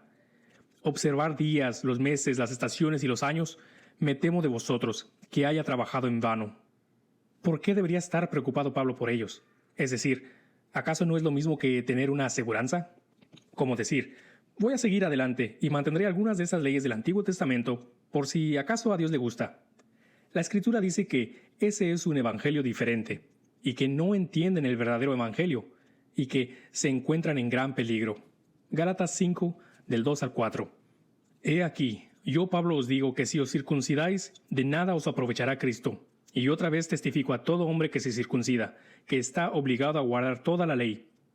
De Cristo os desligasteis los que por la ley os justificáis, de la gracia habéis caído. De hecho, muchas veces la gente no es realmente salva, hasta que se arrepienten de sus obras muertas. Pueden incluso creer que Jesús era el Hijo de Dios y tener toda esta doctrina correcta, pero aún así nunca han puesto su fe en Él. Siguen teniendo fe en sí mismos. La Escritura dice que se arrepientan de sus obras muertas. Lo llama parte de la base fundamental de la doctrina cristiana. Hebreos 6.1. Por tanto, dejando ya los rudimentos de la doctrina de Cristo, vamos adelante a la perfección, no echando otra vez el fundamento del arrepentimiento de obras muertas de la fe en Dios. Es allí donde se encuentra mucha de la gente que está escuchando esto, en la necesidad de confiar en Cristo por su justicia delante de Dios y arrepentirse de su intento de llegar a Dios a través de sus obras. Una tarea imposible y un evangelio diferente. De hecho, eso no es una buena noticia en absoluto, es decir, usted necesita ser salvo por la fe en Cristo. Por último, me referiré a algunas cuestiones prácticas y dar algunas opiniones. En todo caso, ¿qué debemos hacer con el Shabbat? Personalmente creo que el día de reposo es muy parecido a celebrar las fiestas del Señor, a comer kosher o a ser circuncidado, en que son opciones de vida muy beneficiosas y saludables. Pero en el momento que se convierten en algo que se está haciendo para ser extra salvo, en ese momento usted está en peligro de ser puesto de nuevo bajo la ley. Por ejemplo, yo no como carne de cerdo, o por lo menos rara la vez que lo hago. A veces lo como cuando estamos en casa de unos amigos y es lo que sirven de comer, o en ocasiones similares. Personalmente me encanta celebrar las fiestas del Señor. Ojo, no guardar, sino celebrar. Las implicaciones proféticas de cada una de ellas son increíbles. También creo que la circuncisión es una opción saludable. Los estudios han demostrado una marcada disminución de cosas como el cáncer cervical en lugares donde es practicada la circuncisión. Esto es debido a las bacterias y cosas así. Del mismo modo, el sábado es un buen día para el descanso. El hombre está más que enchufadísimo cuando se trata de descansar. ¿A quién no le gusta descansar? Es sano hacerlo si es posible. Pero debemos recordar la Escritura cuando dice cosas como: todas las cosas me son lícitas, mas no todas me convienen. Todas las cosas me son lícitas, mas yo no me dejaré dominar de ninguna. 1 Corintios capítulo 6, versículo 12. También debo señalar que la observancia del Shabbat y otras leyes del Antiguo Pacto son cuestiones que son dejados a la conciencia de cada creyente. Hablándole de la iglesia de Romanos, una iglesia mitad judía, creyente y gentil, Pablo le dice lo siguiente. Romanos capítulo 14. Acepten al que es débil en la fe, pero no para juzgar sus opiniones. Uno tiene fe en que puede comer de todo, pero el que es débil solo come legumbres. El que come no desprecia al que no come, y el que no come no juzga al que come, porque Dios lo ha aceptado. Después, en el versículo 5, uno, es decir, los judíos creyentes, juzga que un día es superior a otro. Otro, los gentiles, juzga igual todos los días. Cada cual esté plenamente convencido según su propio sentir. El que guarda cierto día, para el Señor lo guarda. El que come, para el Señor come, pues da gracias a Dios. Y el que no come, para el Señor se abstiene, y da gracias a Dios. Y el 13. Por tanto, ya no nos juzguemos los unos a los otros, sino más bien decidan esto: no poner obstáculo o piedra de tropiezo al hermano. Yo sé y estoy convencido en el Señor Jesús de que nada es inmundo en sí mismo, pero para el que estima que algo es inmundo, para él lo es. Porque si por causa de la comida tu hermano se entristece, ya no andas conforme al amor. No destruyas con tu comida a aquel por quien Cristo murió. Incluso, guardar el Shabbat puede ser algo que Dios realmente ha puesto en su corazón, para servir a las personas que se encuentran en sectas. Sé de algunas ocasiones en las que Dios lo ha puesto en el corazón de una persona y porque guardaban el día de reposo, fueron capaces de llegar a una persona con el Evangelio que de otra manera no hubieran tenido la oportunidad. Como dijo Pablo en 1 Corintios 9, versículo 19, porque aunque soy libre de todos me he hecho esclavo para ganar el mayor número posible. A los judíos me hice como judío para poder ganar a los judíos, a los que están bajo la ley como bajo la ley, aunque yo no estoy bajo la ley, para poder ganar a los que están bajo la ley. A los que están sin ley como sin ley, aunque no estoy sin ley de Dios, sino bajo la ley de Cristo, para poder ganar a los que están sin ley. Pero hay que hacerlo sabiendo que su observancia del día de reposo no es agradar a Dios o la adición de puntos adicionales a su cartilla de puntuación. Y tampoco deberíamos de sentirnos más espiritual o superior a los demás. Creer que somos de alguna manera extra salvos por guardar el día de reposo es un malentendido fundamental y peligroso de nuestra justificación ante Dios. Gálatas 2:16. Sabiendo que el hombre no es justificado por las obras de la ley, sino por la fe de Jesucristo. Nosotros también hemos creído en Jesucristo, para ser justificados por la fe de Cristo y no por las obras de la ley. Por cuanto por las obras de la ley nadie será justificado.